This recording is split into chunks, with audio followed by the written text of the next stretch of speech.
Entonces, Carla, ¿tú crees que lo mejor de este podcast es lo que no grabamos? Sí. Esa debiera ser la versión de suscriptores. En algún momento sacamos la paid version con todo el behind the scenes de las discusiones de la nueva serie de Disclaimer. Pero bueno, a ver, el tema de hoy, porque hoy tenemos una entrevista muy especial, entonces vamos a darle rápido. Primero, macro rondas, que ya hablamos hace poco, creo, de la de Justo, y ahora está la de Ualá, este neobanco argentino, de origen argentino, que opera también aquí en México, que tiene la particularidad, me decían, que es el único de los neobancos que tiene licencia en todos los países donde está. O sea, este sí tiene licencia bancaria en México, en Argentina y en Colombia. La realidad es que ha crecido mucho, pero sigue siendo un neobanco muy argentino. O sea, si tú ves sus números, está muy cargado al resultado en Argentina, y la novedad pues es que lograron esta ronda de $300 millones en equity, porque yo creía que era un tema de deuda y preguntamos si era equity, en donde además participan pues puros nombres como AAA, ¿no? Incluyendo Bill Ackman, Pershing Square Holdings, Soros Fund Management, que Soros está apoyándolos desde el principio, pero citan a Goldman Sachs, a Tencent, a Rodina, que es este family office mexicano muy importante, y la está liderando Allianz X, que es el brazo de inversión de Grupo Allianz, y que al parecer es la primera inversión que hacen en la región. Aquí para mí siempre ha sido un tema pues interesante y asombroso la cantidad de dinero que se le ha invertido a los neobancos en la región y particularmente en México. Es más, de hecho vamos a hacer eso en white paper. Necesito sumar cuánto dinero se le ha invertido al desarrollo de estas nuevas plataformas que puedan ofrecer tarjetas y cuentas. Siempre el argumento es para ir al segmento no bancarizado. Siempre la promesa es que como en México hay tanta gente fuera del segmento bancarizado y los bancos por otro lado son tan rentables, que el que logre bancarizar a la gente pues le va a ir demasiado bien. La realidad es que cuando vemos sus resultados por lo general no están trayendo tanto a gente no bancarizada, sino a gente que en muchas ocasiones sí va a terminar con algún tipo de servicio financiero. Pero la realidad es que cientos de millones de dólares otra vez para este segmento. No habíamos visto una ronda de este tamaño, creo, en mucho tiempo. Y bueno, pues esto es la novedad de Ualá, ¿no? Y hablabas tú también de no solamente Justo. de la ronda de Justo, sino de su deal, ¿no? Entonces, la semana pasada hablamos de la mega ronda de Justo, que era de 70 millones de dólares, incluyendo deuda. Pero esta semana, y digo, claramente, seguramente están ligados estos dos hechos. Anunciaron un partnership bastante importante y según yo es el primero en su caso en México entre Justo y Amazon para justamente que puedas comprar el súper a través de Amazon. Las plataformas de comercio electrónico como Amazon y Mercado Libre siempre han querido entrar al tema de pues del súper, porque es una compra muy, muy recurrente, es un basket size grande, el lifetime value te crece, o sea, hay muchas razones por las que les gusta este tipo de negocios y hay muchas razones por las que no lo habían hecho. Específicamente la cadena de fresco es muy complicada, o sea, no es lo mismo tener un almacén grandotototote de Amazon donde puedes tener, no sé, detergente y cables de celular y cosas así, que tener limones y pescado. Entonces, una alianza muy interesante. Recuerda un poquito, no sé si estoy sobredimensionándolo, pero Whole Foods, Amazon en Estados Unidos, que fue una compra, no fue una alianza, pero yo creo que esta es una muy buena noticia, sobre todo para Justo. Creo que los pone en otra escala y también tener un partner como Amazon seguramente los va a ayudar para el crecimiento y en el caso de que de pronto, o sea, este es un negocio que seguramente va a seguir requiriendo de muchas inyecciones de dinero. Entonces, pues tener un amigo con mucho dinero está buenísimo, ¿no? Sí, claro. Pues es otro de los que ha recibido muchísima inversión hasta ahora. A mí me preocuparían los economics de un deal así. Si de por sí sabemos que los supers tienen unos márgenes apretadísimos y aquí lo vas a compartir además con Amazon, que es famoso por no operar con márgenes, no entiendo cómo están los economics. Creo que es más bien la lógica de seguir creciendo volumen. En fin, hay gente muy inteligente ahí metida en esos deals, entonces algo estarán viendo que nosotros no, Pero a ver, ¿te pero preocupan los economics para quién? O sea, los economics para los inversionistas, para Justo, para Amazon, ¿para quién? para Justo, sobre todo, principalmente para Justo. Para Amazon, pues que le suma algo más ahí a la plataforma y como quiera tiene la demanda ahí asegurada, pero para Justo seguramente pues, lo ven como una forma de crecer rapidísimo el volumen que atienden, pero pues ya hemos visto que la fórmula de crecer volumen solamente por volumen, sin tener en algún momento la capacidad de ejercer la palanca de De profit o rentabilidad. de margen, híjole, delicado, ¿no? Pero bueno, algo estarán viendo que nosotros no. En todo caso, como bien señalaste, pues sí es un deal significativo. Sí, y bueno, la verdad es que yo creo que lo mejor que tiene Justo es la resiliencia de su equipo, porque no es un negocio fácil para nada. y ahí siguen dándole. Y bueno, puede ser, o sea, también digo, esto es pura especulación, tenemos cero información al respecto, pero puede ser que esto abra la puerta para una posible adquisición de Amazon a Justo, donde lo que esté comprando no es el P&L, o sea, que no esté comprando un negocio rentable, que lo que esté comprando son ciertos capabilities. Entonces, bueno, Amazon no sería la primera vez que compra un negocio no porque sea rentable, sino porque le agrega valor a sus clientes, ¿no? Claro. Habrá que ver. En otras noticias, leí en White Paper una nota que todo iba bien. O sea, yo decía, esto yo quiero. O sea, me voy a cambiar a Goldman Sachs porque Goldman Sachs está lanzando un servicio de personal CFO donde te van a ayudar a analizar tus finanzas, a hacer estate planning, a que te ayuden a ver cómo optimizar tu pago, etcétera. Y de pronto vi que estaba increíble este servicio que están lanzando y es para clientes que tengan al menos $100 millones. Entonces, pues ya ahí fue como no, pues no, para otra clase social a la cual no pertenezco. Lo que me llamó la atención, digo, está increíble el servicio, pero yo pensaría que alguien que ya tiene líquidos $100 millones ya tiene todos estos servicios. ¿No, René? Es muy probable. O sea, lo que están haciendo muchos de los bancos más importantes, y Goldman Sachs pues claramente es el, pues no sé si el líder, pero el más especializado en este segmento de ultra wealthy, es como que todavía profundizar más en la relación que tienen con este perfil de clientes para asegurar que se quedan ahí con ellos y luego para asegurar el brinco generacional. Simplemente le están agregando. Yo quiero suponer que incluso muchos de estos servicios ya los hacían informalmente o medio improvisado o case by case, pero aquí como que lo quieren empaquetar mejor y que les sirva incluso para su posicionamiento hacia afuera, como que de alguna manera esto te ahorra una parte de la chamba que hace el Family Office, o a lo mejor no tienes el Family Office haciendo algunas de estas funciones. En fin, para mí lo relevante es otra vez hablábamos al principio de todo este tema de inclusión financiera, y acá más bien es, como lo han demostrado, para la mayoría de los bancos la rentabilidad está en atender más y más a un cierto número de clientes. En este caso, decía la nota del Wall Street Journal que clientes de banca privada de Goldman tienen cerca de $70 millones en promedio resguardados en el banco, ¿no? O sea, para que te atiendan, si no me equivoco, algunos que platicaba con un banquero de uno de estos bancos de banca privada en Estados Unidos, que me decía, para que atiendan a un mexicano le tienes que dar al menos $25 millones a él, ¿no? Que seguramente le tienes en varios bancos. Y en México hay un buen número pero hay un cierto número de personas que son clientes de estos bancos y bueno, pues ahora pueden solicitar su personal CFO en Goldman Sachs. Yo le traigo muchas ganas a hacer un deep dive de family offices que por alguna razón siempre lo acabamos pateando. ¿Tú qué crees? ¿Que a partir de cuánto net worth una persona o una familia decide montar un family office? Mira, en algún momento hicimos un análisis de family offices en México. Está en White Paper ahí. De hecho, es de los primeros artículos, hace unos 4 años. Y yo entrevisté a los responsables de varios family offices. Me acuerdo muy bien que una persona me decía, mira, un family office hace sentido a partir de $200 millones. Ahí es donde ya te conviene tener tu propia estructura. Y cuando es tu propia estructura, no es que tienes un contador y una secretaria, ¿verdad? Es que tienes varios MBAs de Harvard trabajando full time para administrar tu patrimonio, y aún así una buena parte sigue estando outsourceada en los departamentos de banca privada, ¿no? Entonces esta persona hablaba de esa cifra, pues vete a saber, ¿verdad? La realidad es que luego también tiene estas figuras de multifamily offices, pues para aquellos que necesitan proteger o invertir 15, 20, $30 millones, pues también hay una muy grande aquí en Monterrey, muy famosa. Y pues para todo lo demás están las áreas de banca privada de los bancos suizos, los bancos americanos, las oficinas BBVA, tiene una operación grande de banca privada aquí. Hay una serie de servicios para quien necesita este tipo de atención. Interesante. Sí, yo pensé que era menos y entonces justo decía ahí hay un overlap de que ya tienes tu family office y para qué necesitas al personal CFO de Goldman Sachs. Los que lo necesitan son los que no les alcanza para el family office, pero a lo mejor 100 millones es justo ese sweet spot donde no vas a contratar a 3 MBAs de Harvard, pero ya quieres un servicio bastante más sofisticado. Pues sí,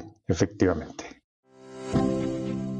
Sigo yo. Vamos a discutir aquí tú y yo, creo que con la pronunciación, pero publicamos en White Paper una nota de The Information y la quise destacar porque es una marca que cada vez veo más a mi alrededor y por lo tanto quiero suponer que va a haber muchos suscriptores en White Paper o mucha gente en la audiencia de White Paper que le interesa, pero es esta marca Vuori, que según Carlos dice...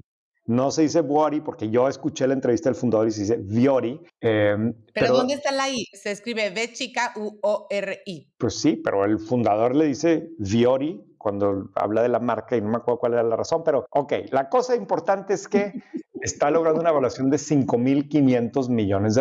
Es como que un poco raro para una empresa de ropa, ¿no? De moda. Pero aquí lo que ha pasado es que le está robando de alguna forma participación a Lululemon. Está creciendo en México, claro, en el segmentito de la audiencia de White Paper, pero la vemos cada vez con más frecuencia. A finales de 2021 fue valorada en $4,000 millones después de que SoftBank les invirtiera $400 millones. Y aquí, un poco para ponerlo en contexto, o sea, que tenga una evaluación de $5,500 millones la acerca mucho a Levi's, por ejemplo, ¿no? Que vale $6,800 millones, o incluso cerca de Gap, ¿no? Esta marca tan grande y de tantas décadas que vale como $8,000 millones.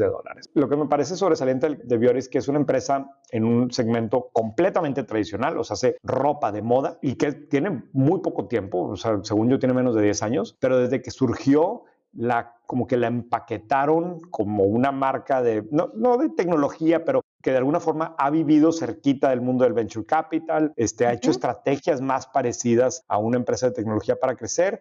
Y bueno, pues el resultado hoy es que sí está empezando.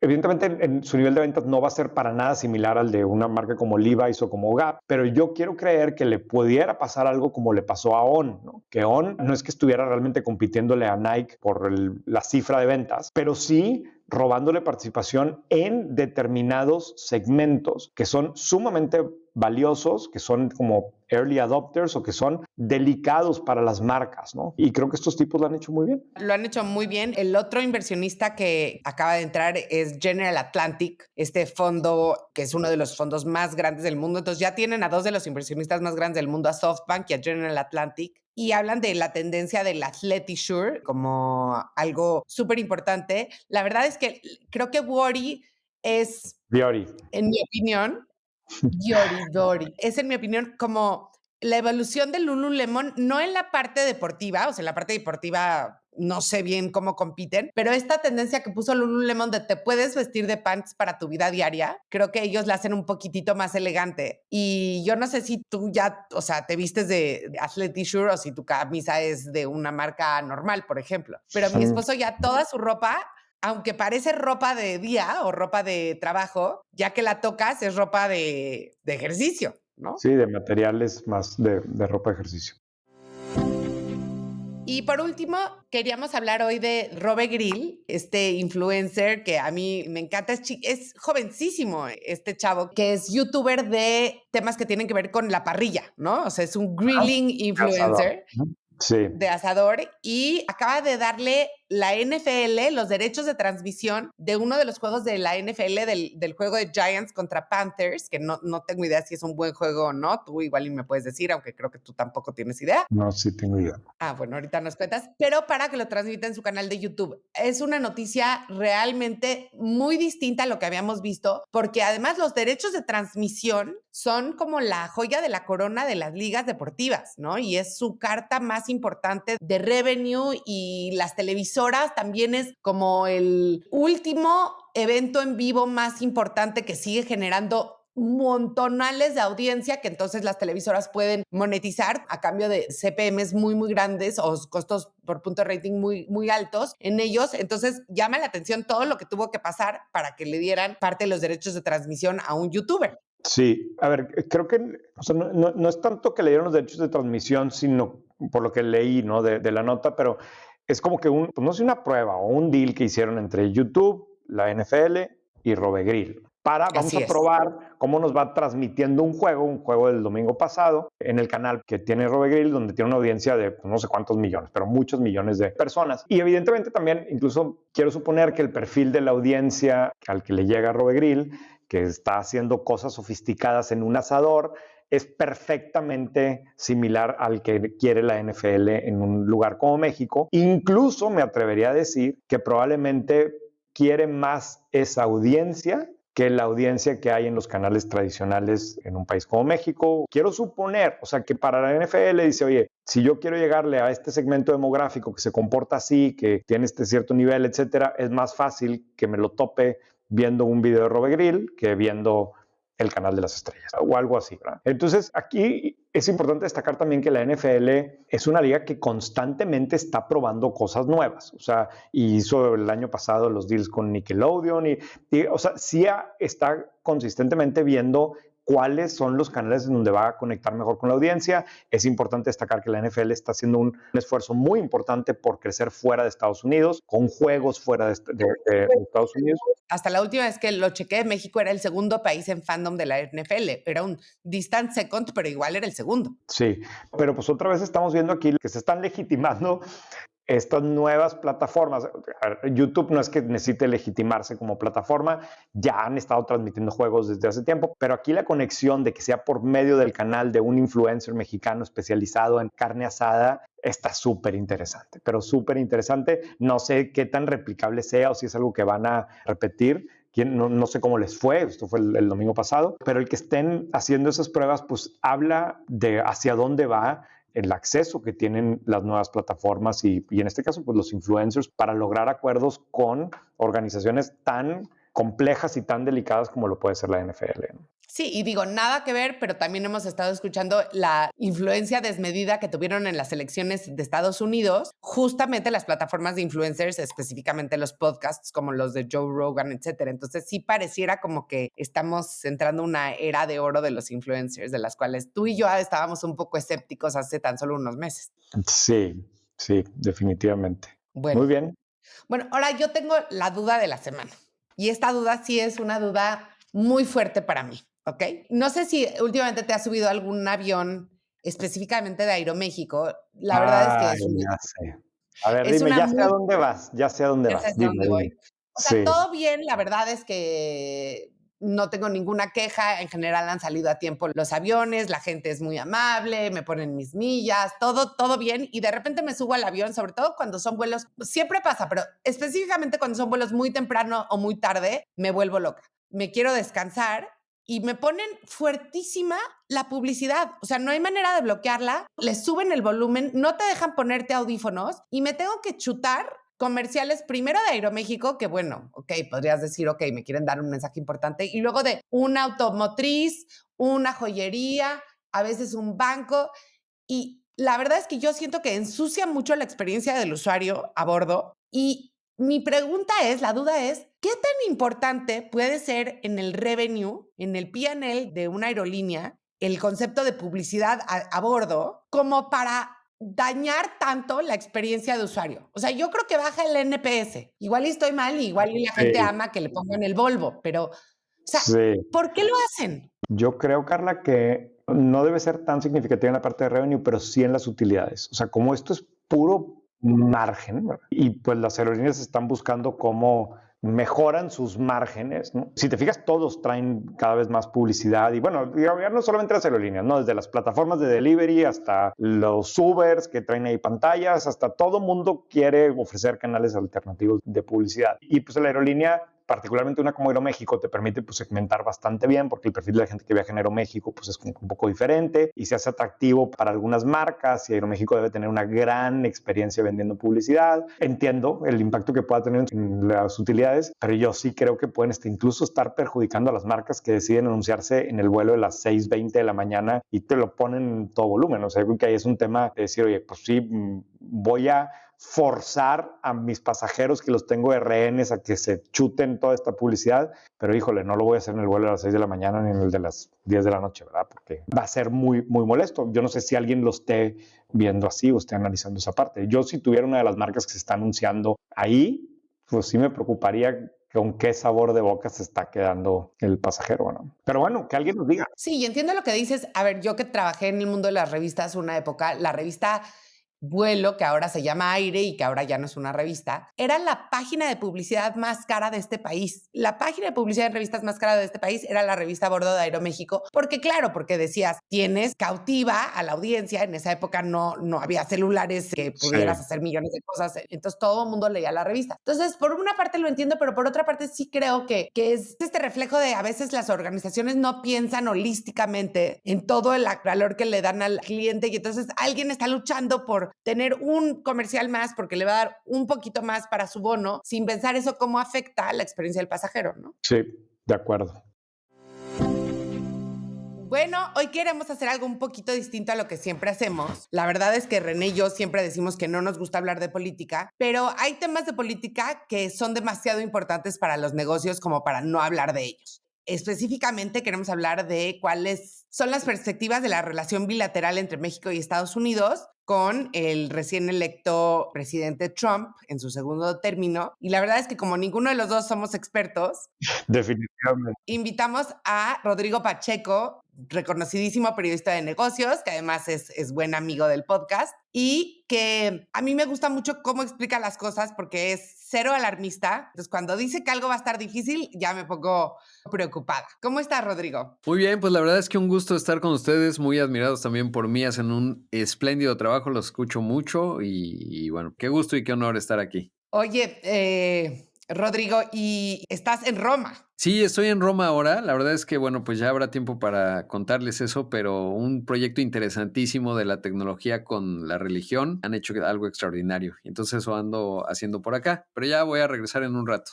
Buenísimo. Oye, pues a ver, estamos a, ¿qué es? 10 días de... No, ni siquiera. Hoy es martes 12 de noviembre. Estamos grabando una semana justamente después de que se declaró la victoria de Donald Trump y todo mundo tiene algo que opinar sobre Donald Trump. A nosotros aquí lo que nos importa es qué significa esto para México, porque yo oigo desde que es lo mejor que le ha pasado a México en el corto plazo porque va a hacer que mucho de la economía que está ahorita enfocada en producción en China se venga a México, hasta que no, que va a cerrar las fronteras y que vamos a tener una crisis migratoria y todo lo de en medio. ¿Tú qué crees? Pues mire, primero decirles que coincido con esto que está en el centro de la mente. Ahorita estaba viendo el Corriere della Sera aquí en Italia y las notas principales es una crítica de Elon Musk a los jueces italianos, que si Meloni va a ser el puente entre Estados Unidos y América, porque saben que Meloni es más de la derecha en Italia. Bueno, es interesante, ya no sé de la izquierda y derecha cómo se definen, pero el hecho es que todo el mundo está pensando en Donald Trump. Y en México hay dos áreas del mundo que son más susceptibles al retorno de Donald Trump o Donald Trump 2.0. Una es Ucrania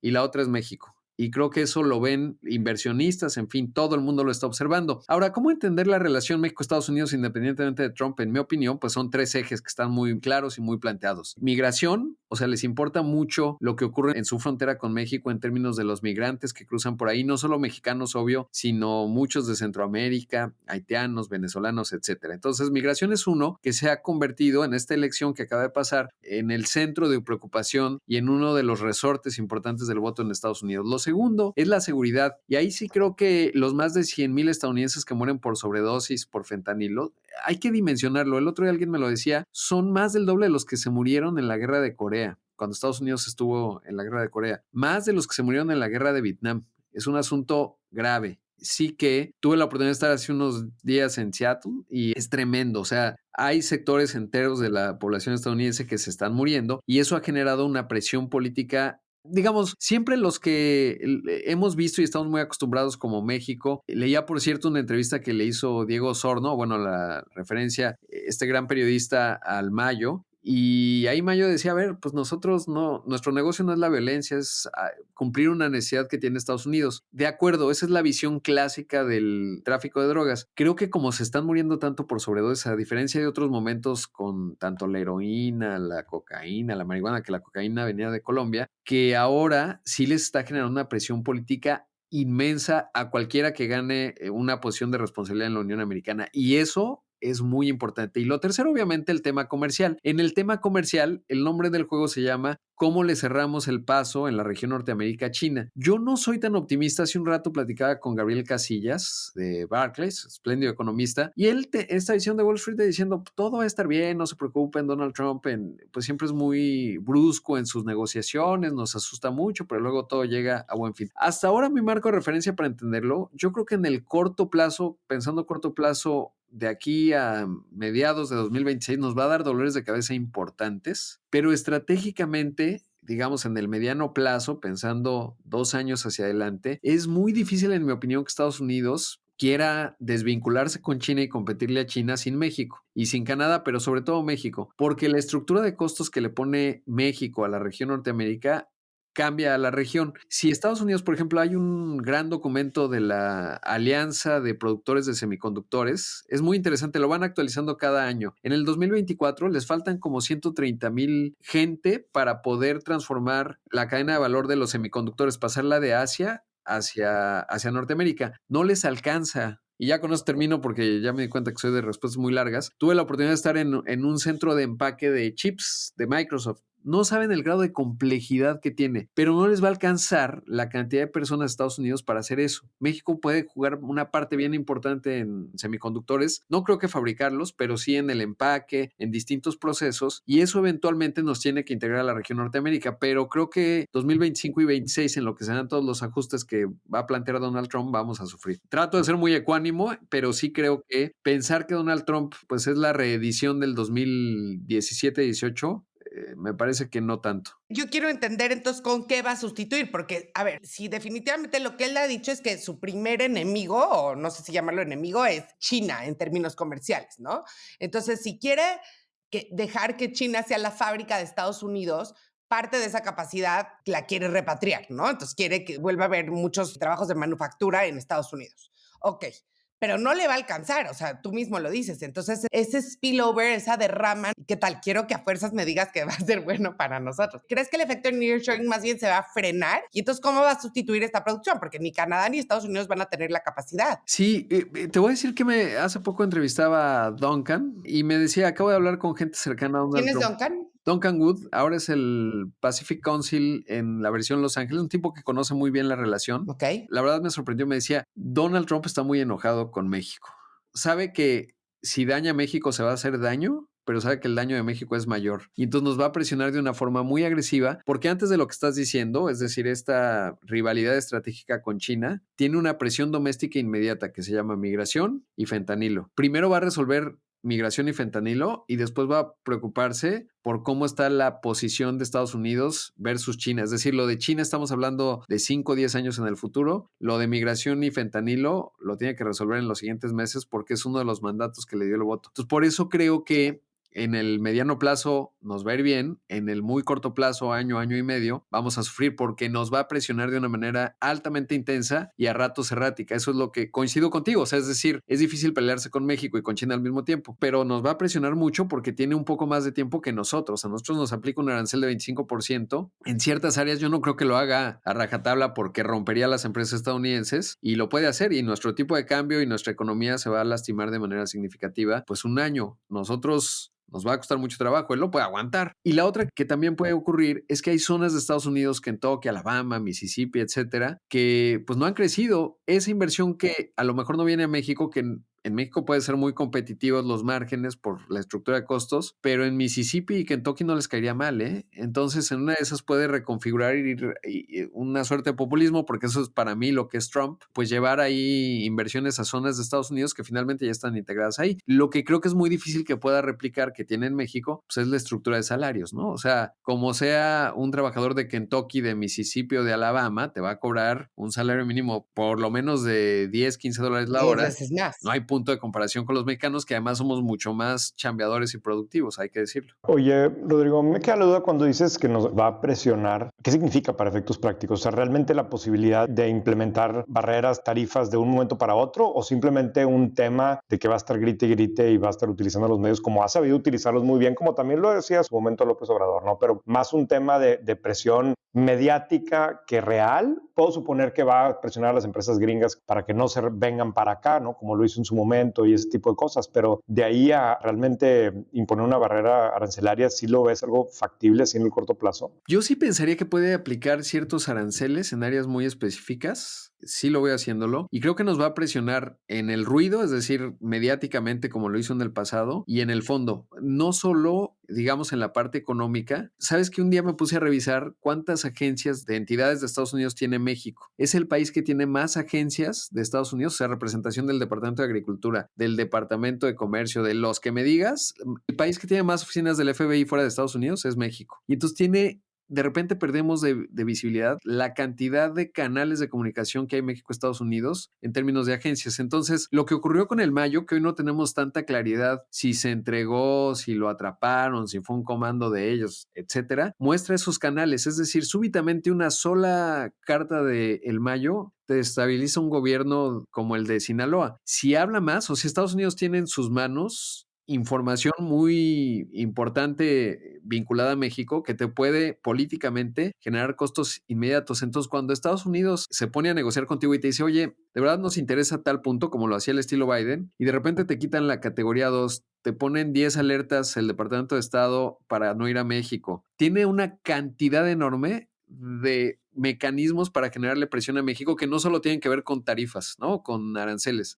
Mañana sale un Departamento de Estado con Donald Trump y dice, simplemente no vayan a México, ahí cortan cabezas y las avientan y las ponen en los coches, y el turismo te pega durísimo. En el tema de las deportaciones masivas, pues una de las fuentes de divisas más importantes del país, 63 mil millones de dólares o 64 mil acumulados en los últimos 12 meses, Las pues remesas. pueden reducirse de manera dramática. Y además, si te dice en materia de seguridad, tengo información de que tal político es corrupto, tal tipo líder de un partido o funcionario en funciones, valga la redundancia, tenemos información de que recibió dinero del narco, te desestabiliza el país en 5, 4, 3, 2. Yo Y creo además que lo este puedes Donald hacer de Trump, manera muy elegante, como lo hacía Biden, ¿no? O además exacto, gritando en el equivalente de las en las mañaneras, mañaneras. como Y, lo puede hacer y, Trump. y sabes que hay un libro que escribió Bob Woodward, este espléndido periodista, el del Watergate, y él escribe ya no me acuerdo si se llama Fury o Fear, uno de esos dos títulos para el que lo quiera ver. Y este cuate entrevistó a 20, incluido el propio Donald Trump. De hecho, el misterio era por qué Trump le dio una entrevista a él, que es obviamente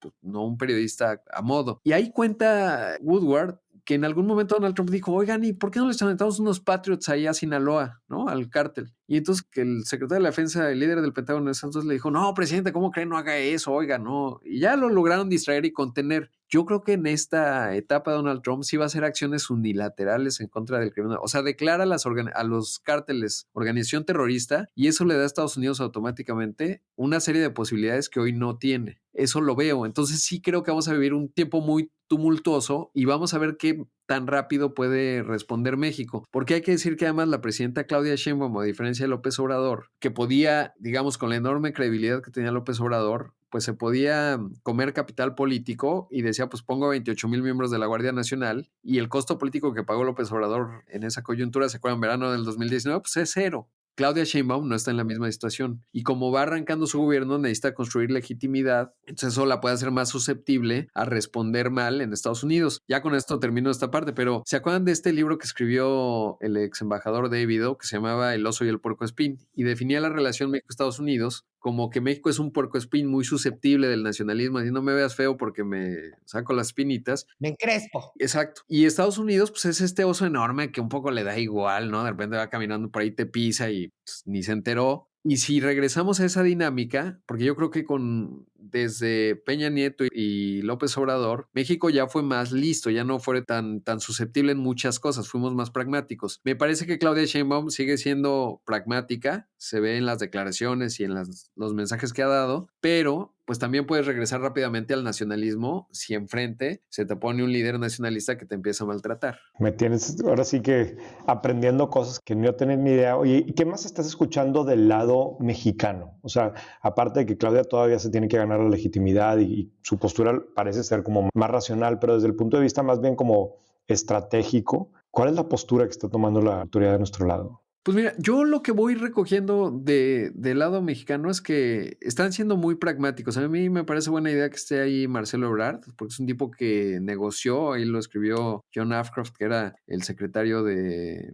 justicia con Trump, después ya no quiere a Trump. Y entonces Marcelo es un tipo que conoce bien, tiene la capacidad para llevar a cabo esa negociación, eso me parece positivo. Sí veo que las señales que van dando son mucho más pragmáticas, por ejemplo, en materia eléctrica, dieron buenas señales, que eso en ciertos sectores cayó bien, dicen, bueno, va en el sentido correcto, y entonces veo que hay cierto grado, digamos, de optimismo. También creo que hay una parte que está diciendo, no, Donald, no pasa nada, no pasa nada, no pasa nada. No me parece que es lo mejor es ver los riesgos como son, dimensionarlos y entender hacia dónde vas. Y sí veo en el sector privado, por ejemplo, que hay muchos que interpretan como que no, pues perro que ladra no muerde. Yo lo planteaba en esta metáfora. Sí, sin duda, Donald Trump es un perro que ladra muy fuerte. Y si no le haces caso, te ladra más fuerte. Y si no le haces caso, te va a morder.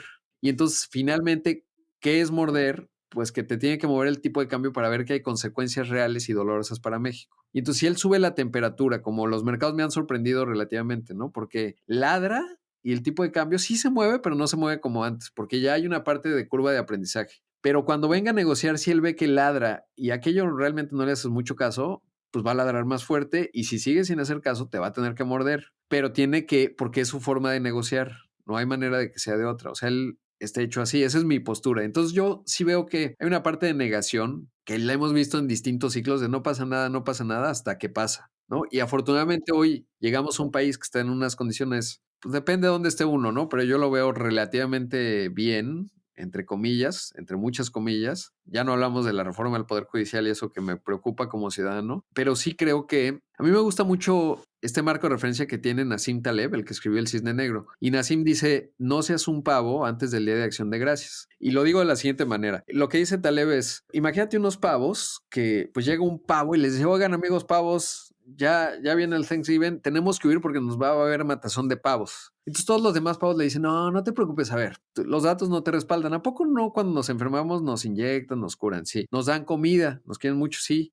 Y además si ves el histórico, pues nunca nos mataron, o sea, ¿de qué hablas? No, tú estás loco, eres un pavo loco. Y ahí están los cisnes negros, ¿no? No tienes que ser un pavo antes del Día de Acción de Gracias. Y a veces el histórico no te sirve para ver el dato futuro ante hechos de poca probabilidad, gran escala. Y eso es lo que siempre hay que tener en cuenta con un personaje como Donald Trump. Es decir, no quiere ser el pavo antes de Navidad. Y a los pavos nos gusta ser pavos y decir que no nos va a pasar nada. Pero hay que entender, si eres pavo, es mejor darte cuenta a tiempo. Y sí creo que ese punto de referencia hay que tenerlo siempre en cuenta porque a mí me gusta mucho la historia, ¿no? Y si tú estás en el verano del año 1914, cuando fue la Primera Guerra Mundial, todo el mundo pensaba, los británicos todos, ya para la Navidad se acabó la Gran Guerra. Corte A, llegó 1919. Uno nunca hubiera pensado en Europa y las cosas que han ocurrido no tienen ninguna lógica. O sea, tú dices, oye, pues todos tienen interdependencia económica, se llevan bien, es la Todos son civilización nietos de la europea. misma abuela.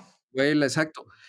Corte A, se acabó en una bomba atómica en el verano de 1945. Entonces uno siempre tiene que estar muy claro que el mundo puede cambiar dramáticamente. Y eso me parece importante, no porque sea, no me quiero poner aquí apocalíptico, ni mucho menos. Solo lo tienes que tener punto de referencia. Y que es uno de los escenarios. Hoy leía en la mañana los resultados de Home Depot en Estados Unidos y le preguntaban al CEO que cómo estaba su dependencia de proveedores de China, ¿no? Un poco a raíz del tema político. Y él respondió, pues sí, digo, tenemos muchos productos que vienen de China, pero la realidad es que dependemos más de México, ¿no? Y me puse a pensar, o sea, al final del día también Trump, si algo ha demostrado, y el ídolo de Carla y hasta cierto punto mío también, Scott Galloway, se la pasa diciendo que la oligarquía de Trump y que al final es un tipo que nomás va a trabajar para sus amigos, pues me hace suponer también que de alguna forma nos protege los intereses de las grandes empresas americanas que tienen sus cadenas de suministro completamente ligadas a México, y pues desde las Ford hasta estos casos como Home Depot, pues que al final del día cualquier movimiento ellos van a ser los primeros afectados, ¿no? Y sabemos que tienen lobbies muy potentes en Washington y seguramente están trabajando también para cuidar. Entonces ahora sí como que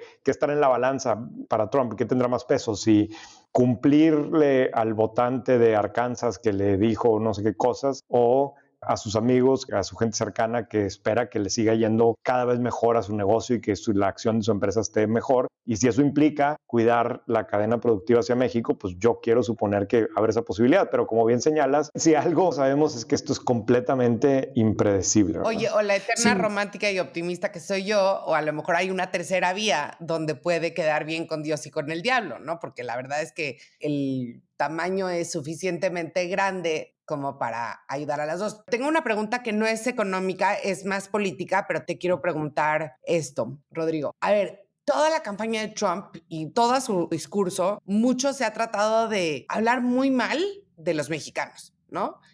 Por razones que yo no entiendo bien, más que el populismo. Y sin embargo, estaba yo viendo ayer que los condados más, Richie Torres, creo que es senador o diputado del Bronx, lo oí ayer en una entrevista maravillosa, y decía, lo que no entienden los demócratas es que los latinos también votamos por Trump, y hablaba de los condados más latinos de Estados Unidos, así llenos de mexicanos, donde se habla español, están al borde de la frontera y votaron por Trump. ¿Por qué?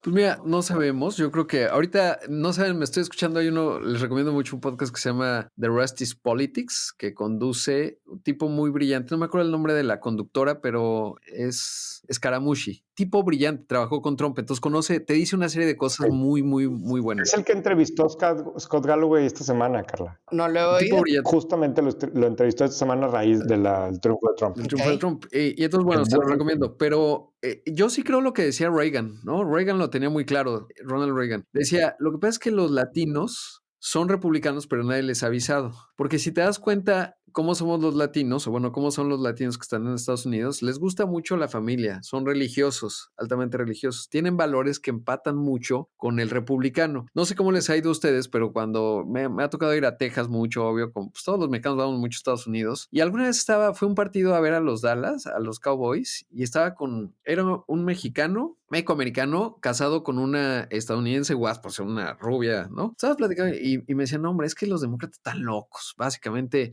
esto del LGBT no me hace ningún sentido y pude entender cuáles eran sus racionales para un liderazgo como el de Donald Trump. Y te voy a decir algo, Carla, en esta ocasión, porque seguí mucho los Dismechet, no saben las entrevistas que escuché, las 3 horas de Joe Rogan la escuché, lo del ex Friedman lo escuché con Donald Trump, o sea, le puse mucha atención. Esta vez habló bastante menos mal de los mexicanos, es interesante. Sí. Fue mucho más transaccional en términos del comercio y que los chinos iban a venir a México y que entonces les iba a poner un arancel si querían producir coches en México para venderlos en Estados Unidos, pero ahora no dijo o no tengo registrado que haya dicho que los mexicanos violadores asesinos. Más bien, ahora se decantó hacia los venezolanos y que todos están sacando de sus prisiones a sus gentes más peligrosas y los enviaron a Estados Unidos. Pero ahora tengo la impresión, o lo que fui recogiendo de todas las campañas, es que Trump no habló tan mal de los mexicanos. Sí, hubo mucho menos de Build a Wall. Coincido completamente contigo. Yo creo que hasta cierto punto, mucho de lo malo que se habló de los mexicanos era más bien los mismos medios hablando de lo mal que Trump había hablado de los mexicanos en las elecciones pasadas. Porque somos puercoespín. Yo me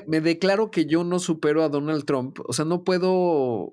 Me cuesta mucho el racismo, ¿no? Y no supero que haya dicho que violadores asesinos. O sea, me voy a poner aquí un poco personal, pero mi esposo dice, yo me convertí en como dicen los gringos, un single issue voter. Claro que nadie le pidió por quién iba a votar, ¿verdad? Porque es mexicano, pero decía, es que yo no puedo votar por alguien que dice que le puedes agarrar a las mujeres la vagina, porque ¿cómo les voy a explicar eso a mis hijas? Y bueno, por un lado estaba yo muy orgulloso de que estoy casada con el feminista más feminista del mundo, y por el otro lado le decía yo, o sea, sí te entiendo, Carlos, pero a ver, hablemos de esta elección. No puedo. O sea, un poco lo que a ti te pasa con el racismo, no puede pasar de eso, ¿no? Sí, pero al final la verdad es que ahora les digo, lo escuché mucho. A diferencia del 2016 que ahí decía, pues este payaso nunca va a ganar, ahora sí le puse mucha atención. Y cuando te entrevistan durante 3 horas es difícil que dejes de ser tú. O sea, por eso Kamala yo creo que no fue, porque sale el verdadero Trump. Es un narcisista. Obviamente, cuando le preguntaba a Joe Rogan, le hacía buenas preguntas de repente. Oye, tú dices que la elección fue un fraude de 2020. Compruébalo. Y entonces empezaba a hablar de él, le daba vueltas y le sacaba la vuelta a Joe Rogan, ¿no? Y te das cuenta muy rápido, pero tiene ciertas consistencias. Sí te diría que en esa entrevista, por ejemplo, que yo recuerde, no mencionó a México. Mencionó la frontera, pero no mencionó a los mexicanos. Y luego, hasta hace un mes tenía Elon Musk, ya me hartó, pero tenía Elon Musk en alertas, ¿no? En Twitter. No, bueno. Sí, Elon Musk a veces lo tenían como, decía, no es tanto contra México, porque además cuando vino lo de la planta y toda esta historia, no es tanto contra México, es la migración peligrosa, ¿no? Porque además él es un mini migrante también, o sea, es un sudafricano. Entonces, me parece que han sido en esta ocasión mucho más, no sé si la palabra adecuada es cuidadoso, pero no se lanzaron a fondo con los mexicoamericanos, porque obviamente estaba tan cerrada la elección que no querían lastimar esa Constitución, que además es muy cercano a Estados Unidos. O sea, me contaba Pascal que estuvo ahí en Pensilvania, en la cobertura, y me decía, no, pues entrevistó a un latino que iba a votar por Trump, y le digo, oye, Pascal, ¿y no sienten susceptibles de él? Y dice, no, totalmente desconexión, hay una disasociación entre el discurso de Trump en contra de los latinos, y dice, pues eso no es para mí, es para pues, otro, ¿no? No sé quién será. Creo que eso explica en buena medida, y sí creo que los demócratas se metieron en una cajita de resonancia. Les está costando mucho trabajo leer al país. Un poco lo que le pasa a la oposición en México con Morena. 100%. No entiende nada. Pues lo mismo, ¿no? O sea, y ahorita estoy escuchando cómo están tratando de procesar y pues no, están en la depresión. Como México, haz de cuenta. O sea, que tienen el diagnóstico incorrecto. Para la pregunta incorrecta, o sea, mal. Oye, hablaste de Lex Friedman y de Joe Rogan, y Scott Galloway hablaba de que esta elección la decidieron los podcasts, ¿no? Sí. Digo, aquí estamos en un podcast, todos somos podcasteros, ¿no? Nos dio mucha felicidad oír esto. ¿Por qué? O sea, porque la gente quiere oír conversaciones de 3 horas y la tele no da para eso. ¿Por qué? Yo creo que tiene una parte mucho más auténtica. Lo que pasa es que los formatos de, por ejemplo, en radio o en televisión te exigen. Si hago una entrevista, por ejemplo, ahora que entrevistaron a Marcos Galperín, yo también, si lo hubiera Ay, hecho en sí, se radio, la creen verdad es que muchísimo los dos. Ya, nos admítelo. creemos mucho. Claro, claro. La verdad es que el formato tradicional no te da para ir a ciertos lugares, ¿no? Entonces, por ejemplo, yo le dije, oye, creo que los tres nos gusta mucho Acquired, ¿no? Es un gran podcast que dura como 18,000 horas. A mí no, me da flojera, la verdad, no tengo tiempo. El de Meta 4 horas. Pero la verdad es que el formato podcast te permite tener una conexión mucho más auténtica con alguien que el formato de radio, aunque tengas un programa de 1 hora como yo o un programa de televisión, nunca va a poder ser una plática como la que estamos teniendo ahora. ¿No? Porque entonces ahorita tendría que decir, pues ahora vamos a un corte, regresamos. Entonces tengo que ir al punto y generar soundbites para que eso lo reproduzca en una... Y en cambio el podcast pues es mucho más auténtico. Y creo que eso lo está haciendo muy relevante y creo que la elección de Estados Unidos es prueba de ello. Es una maravilla los podcasts. Yo me la vivo escuchando podcasts. En realidad, Claro. mi trabajo es escuchar podcasts y mi entretenimiento es hacer programas de radio, cosas. Ya. Sí, cuando conocí a Buenísimo, Rodrigo, Rodrigo. justamente, no sé ni cómo salió, pero me dijiste lo mismo. Viste, no, es que no me da tiempo de hacer tal porque mira, esto es lo que hago todo el día y me enseñó su app de podcasts, que nunca me acostumbré a tu app, de hecho. Y A sí, podcast. escucha Exacto. todo. Yo creo que escucha más que tú, René. Bueno, es que tú lees más que escuchas. Rodrigo, como siempre, un súper placer. Creo que nos faltó tiempo. Es una delicia platicar contigo. Y bueno, ojalá que nos vaya bien. Es lo único que Sí, creo. no, nos va a ir bien. La verdad es que sí hay que entender que cuando ustedes que también platican con muchos empresarios los han vivido, nada fue peor. Imagínense estar en septiembre de 1982. Está una crisis terrible y sale José López Portillo y te nacionaliza la banca. Y un año después estás en San Juanico y tienes una inflación de 150% y te tiembla y se te cae el país. México ha superado ese nivel de crisis o las de Cedillo. Entonces, claramente vamos a tener tiempos turbulentos. Yo creo que así va a ser 1 año, año y medio, pero somos un país que tiene una potencia enorme, que tenemos condiciones objetivas que nos proyectan muy bien hacia el siglo XXI. Solo que tenemos una propensión a ponernos el pie, tipo Argentina, pero yo sí creo que México le va a ir muy bien. O sea, soy pesimista en el corto plazo, muy optimista en el mediano largo plazo, y eso creo. Y tienen el compromiso de venir al Rodcast en algún momento. Encantado, será un honor. Muchísimas gracias, Rodrigo. Gracias, Rodrigo. Gracias. Bueno, la recomendación de esta semana la escuchamos los dos y a los dos nos gustó. Es la entrevista que le hicieron en el podcast de Smartless, que me dice René que son muy famosos los hosts. Yo sigo sin entender quiénes son, pero se le hicieron. Sí, no. Claro que son artistas muy famosos. A mí en lo personal ese podcast como que muchas veces no me gusta. Es más, la mayoría de las veces no me gusta. Me cuesta ponerse atención, pero ya les he escuchado 2 o 3 entrevistas que sí están muy buenas, ¿no? Y esta es una. Perdón, pero yo sigo sin saber quiénes son. A ver, aquí estoy viéndolos, estoy viendo las fotos y juro que no sé quiénes son. ¿Cómo que no sabes? Es el de Ozark, la serie esta de Netflix, Jason buenísima. Bateman, Sean Hayes y Will Arnett. Will Arnett y Jason Bateman tienen muchas películas y tienen varias juntas, pero particularmente tienen Arrested Development, que es una de las series que a mí en lo personal más risa me dan. Y Jason Bateman sale en la serie esta de Ozark en Netflix, que es buenísima, como una especie de Breaking Bad. Si no la has visto, te la recomiendo muchísimo. Sí, son bueno, muy pero famosos. Volviendo a qué tan famosos son, desde que Amazon anunció que les compró sus derechos por $80 millones, los tenía en mi lista como de podcasts suscritos y siempre me da flojera escuchar sus entrevistas, pero entrevistaron a Sacha Baron Cohen, que es uno de los actores que más me gusta en el mundo. O sea, me parece brillante, guapísimo, espectacular, alto, o sea, todo lo bueno que puede tener un hombre en la vida. Y Sacha Baron Cohen, para los que no sepan, es el actor de Borat. También ahora acaba de salir en esta serie de Alfonso Cuarón que yo no he visto, pero René ya la vio. ¿Cómo se llama? ¿Disclosure?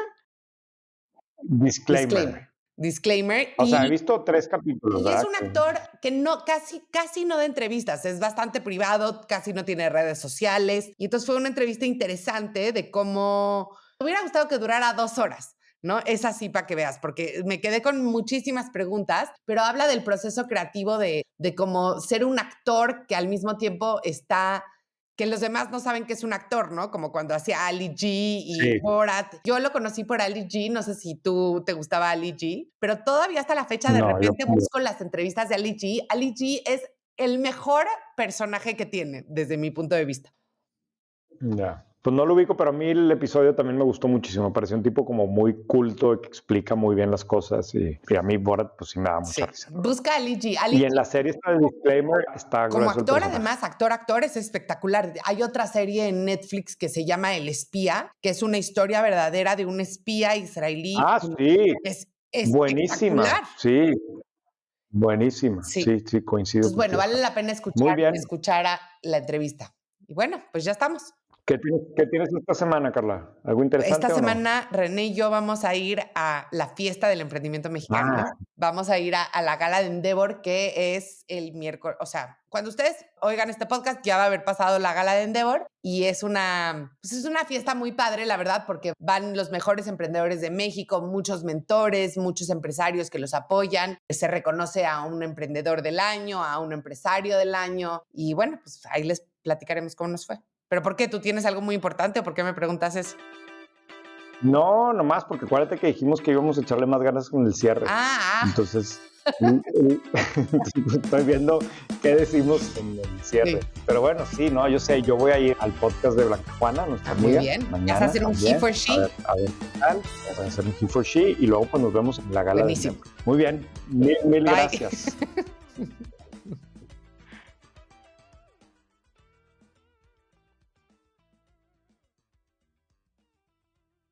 Hoy las